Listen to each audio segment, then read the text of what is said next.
આણંદ જિલ્લાના ખંભાત પાલિકાની છેલ્લી બોર્ડ મીટિંગ તોફાની બની ગઈ। સફાઈ કામદારોનો 7મા પગાર પંચના લાભનો મુદ્દો મીટિંગમાં છવાયો। 230 જેટલા સફાઈ કામદારોને 7મા પગાર પંચનો લાભ ન મળતા તેઓ વિફર્યા હતા।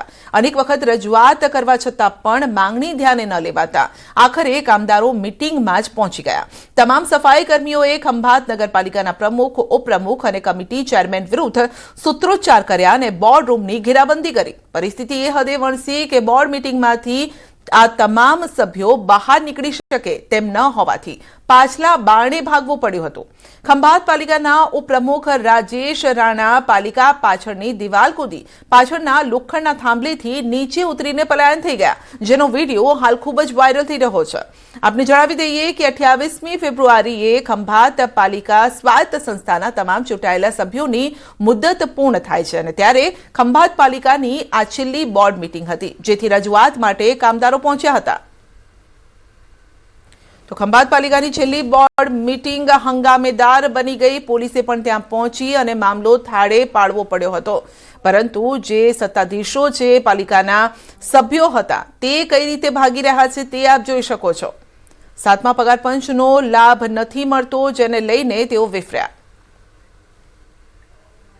99 ની અંદર જે કાયમિક થયા હતા, આજે એ લોકોને 26 વર્ષ થઈ ગયા પણ એમને 7મો પગાર પંચ નથી મળેલ।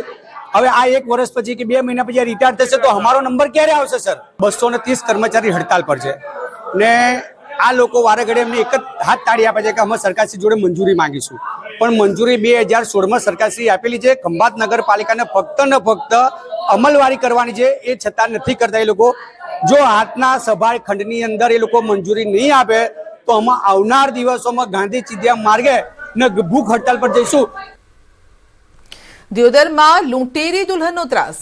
લુદ્રા ગામે લગ્ન ઈચ્છુક યુવકના 1.5 લાખ રૂપિયા લઈને દુલ્હન થઈ ફરાર।